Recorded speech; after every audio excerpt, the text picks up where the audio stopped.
Olá, minha gente, tudo bem? Como vocês estão? Bom, você acessou o canal Que História é Essa? Com a Helene Gomes, você está na seção História da Arte, uma playlist aí com várias aulas. Essa é uma aula especial para os alunos do Guia de Turismo da N19, curso lá no Senac Aclimação, e estamos aqui fazendo uma revisão em tempos de coronavírus, então estamos continuando nossas aulas aqui online. Então, continuando essa revisão, a gente tem o programa 1, 2 e 3, e este aqui é uma síntese. Então, vamos lá. Então, a gente falou de arte rupestre, tá? Lembra? Bisão, pintura na parede das cavernas, ou bisonte também pode ser. Policromia aqui nesse momento. Também pintura na parede das cavernas, bando de cavalos. Vênus de Willendorf, né? Essa figura que é uma mulher passando aí por um momento de transformação, e quanto isso também acabava afetando de uma certa maneira a curiosidade, então, desses homens na caverna. Então, a gente não importa muito o rosto, mas importa essa transformação do seu corpo, Vênus de Willendorf. As máscaras, aqui as máscaras primitivas, as primeiras, no continente africano, a personificação mais utilizada em rituais, em ritos, e também para identificar as etnias. Tá vendo como muda de uma máscara para outra? Isso muda também um povo de um para o outro. Muito bom. Arte egípcia, então a gente tem aqui um sarcófago e o casal de faraós, quer dizer, Miquerinos e sua esposa. Aqui já é uma obra que traz a policromia, também uma pintura com calcário. Ainda a mulher levemente em posição inferior. Aqui já vamos trazer muito, né, a questão da arquitetura, que vai reverberar aqui na nossa cidade de São Paulo, principalmente, que é a base, o fuste e o capitel. São três elementos importantes para a gente identificar a arquitetura e o estilo.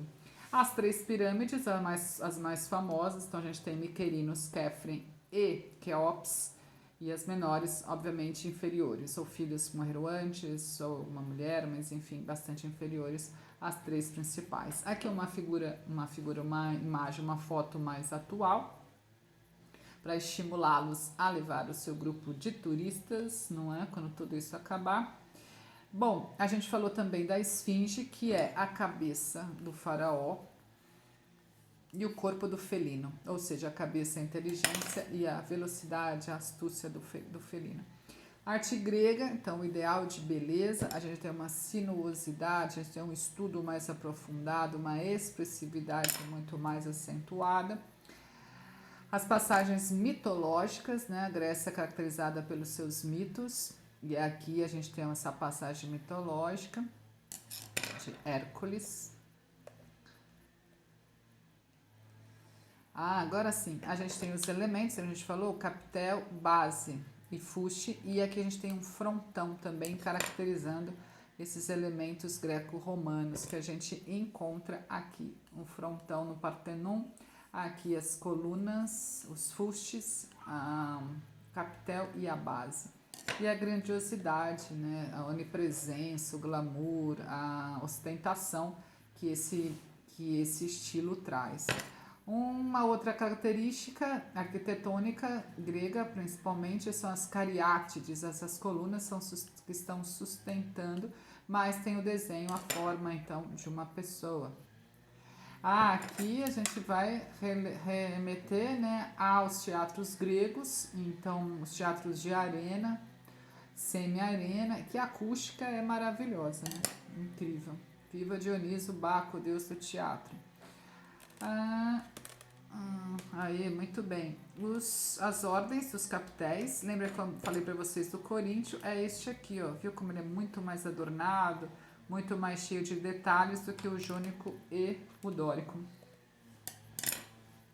Mesma coisa aqui, olha, nas colunas, estão vendo? O fuste, como muda de uma coluna para outra. Este material também vou compartilhar com vocês, esse link do Prezi, no grupo de WhatsApp, tá bem? O Coliseu, então, esse conjunto de arcos plenos, que vai me caracterizar, vai me dar uma dica, não é? Para eu falar, no caso vocês, falarem de arte clássica, fazendo uma referência ao neoclássico, né? Aqui uma foto atual do Coliseu. As cúpulas, que é uma característica também octogonal, se a gente estiver aqui dentro, olhar de cima para baixo, a gente encontra na Catedral Metropolitana Nossa Senhora de Assunção de São Paulo, encontra também na Pinacoteca do Estado, se tiver curiosidade. A obra que a gente viu, a construção que a gente viu vários elementos, então, óculo, lembra? Óculo, arco pleno, frontão. Já estão identificando, minha gente? Ai, voltando às aulas, vai ser incrível isso, hein? Quero ver.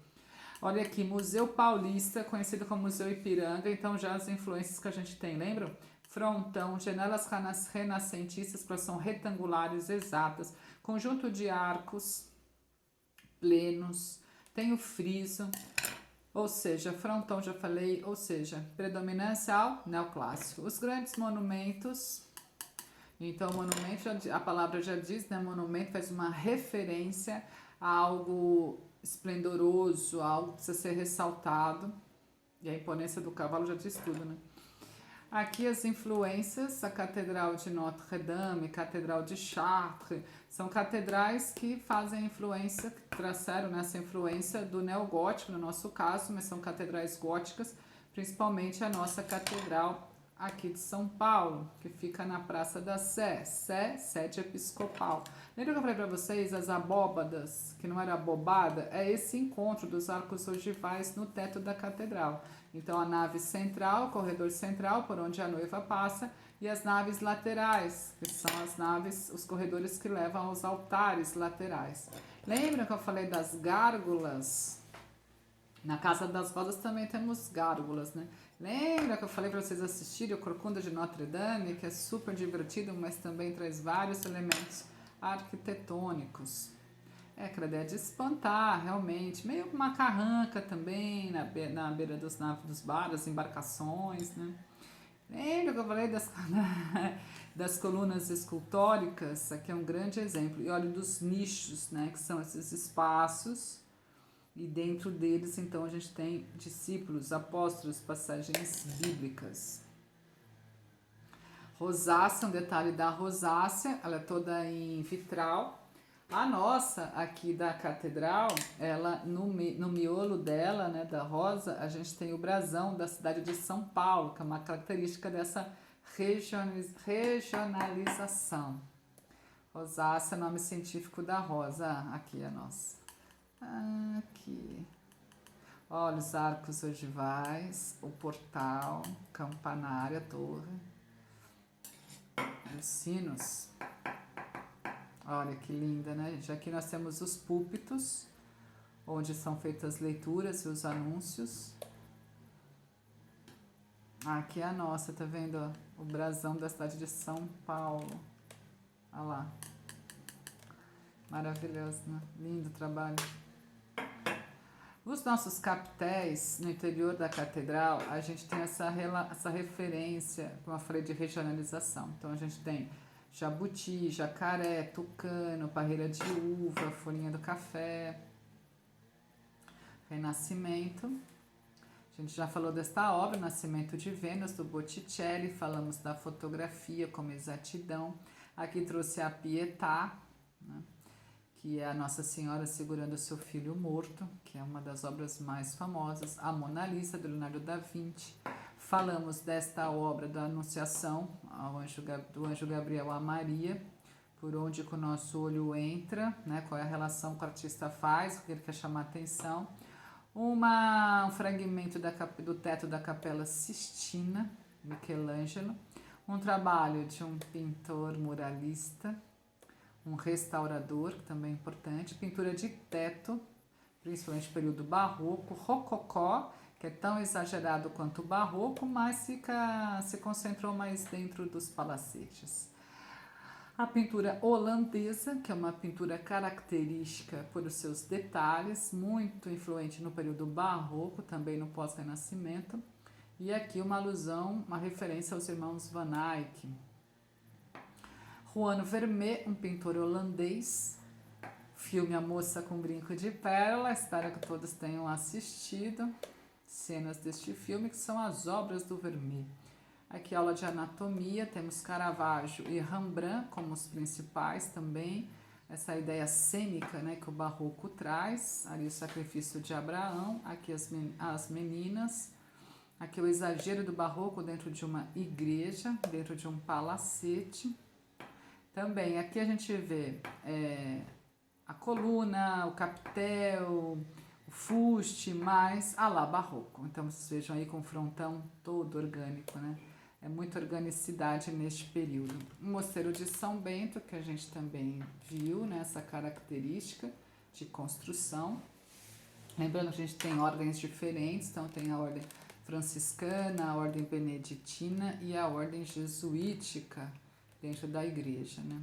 Aqui o prédio dos Correios, a Casa das Rosas, Shopping Light, Teatro Municipal, pertinho nessa travessa a rua, Ramos de Azevedo, tudo Ramos de Azevedo, Francisco de Paula Ramos de Azevedo. A fotografia como obra, como movimento também de arte, né? Aqui a gente tem o Edouard Manet, quando o artista sai do ateliê. Aqui é a segunda classe, então um movimento já, um período já romântico, né? Mostrando quem são essas pessoas do cotidiano, sai daquela ideia de mitos, de deuses e vem então para o dia a dia. Aqui o Seurat, Jorge Seurat, que a gente já falou, com o pontilismo. Também, né, o ateliê agora é a rua, são a praça. O Ângelus, um período mais romântico de agradecimento. Aqui o fuzilamento, então Goya, Francisco Goya. Então já tem uma questão mais dramática, né? A gente tem Auguste Renoir, então a expressão já acontecendo, a pincelada, a figura fundo se confundindo no pincel. Impressionante mesmo. Então a gente tem uma grande referência que é o Claude Monet, caracterizando no impressionismo, pintando literalmente, né, o externo no externo. O Modigliani, o Van Gogh, com autorretrato já vimos, Noite Estrelada, pincelada, o gestual, né?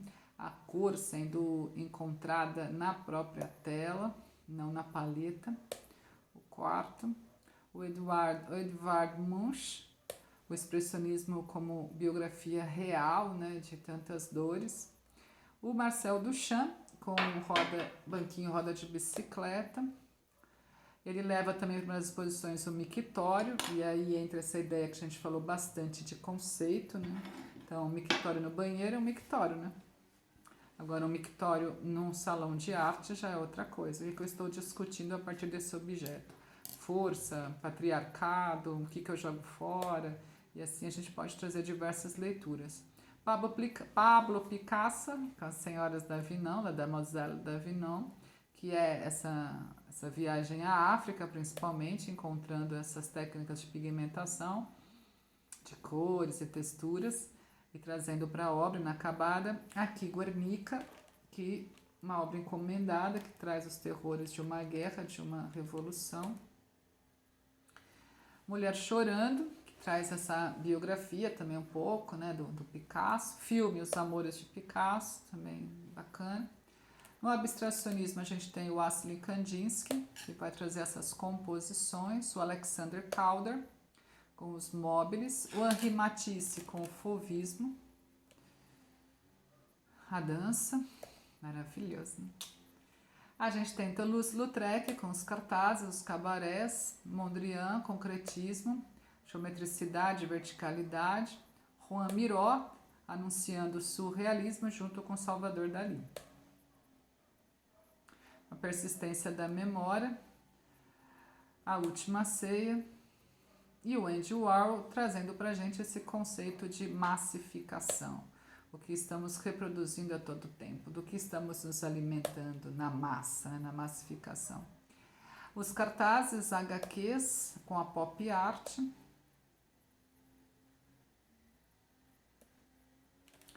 E a gente continua essa conversa, não é? Muito bem, minha gente. A bibliografia eu vou enviar para vocês, mas coloco aqui também na bio. Tem um monte de coisa aqui embaixo. Coloco na bio também para vocês irem acompanhando, tá bem? E esse link também coloco no Classroom para vocês irem acompanhando, revendo as imagens, já identificando quem é quem. Isso é importante, né? Bater o olho na obra ali, já sei quem é. As referências, então a gente trabalhou com esse livro, também vou colocar lá, Iniciação à História da Arte, e trabalhamos com este aqui, que eu falei para vocês, que é a Arte Moderna, do Júlio Carlo Argan, pela Companhia das Letras. Lá na biblioteca do Senac Aclimação, a gente tem várias edições deste aqui, várias tiragens, né? Vocês podem utilizar, tenho fé que em breve voltaremos. Mas enquanto isso, você vai estudando por aqui. E você, que não é aluno do Guia de Turismo, mas que acessou aqui o nosso canal, muito bem-vindo, muito bem-vinda, continue estudando também. Se você tiver dúvidas, você pode aí colocar no nosso Responda, Pergunte e Respostas, tá bom? E eu vou respondendo, a gente vai mantendo esta conversa. Um grande abraço, like, compartilha, ative o sino, estamos aí. Tchau, gente. Firmes, hein? Lavem as mãos. Higienização sempre, mas também, ó, pensamento positivo. Vamos desenvolver com arte, vamos continuar estudando, vamos recomeçar, tá bom? Até mais, gente. Tchau, tchau.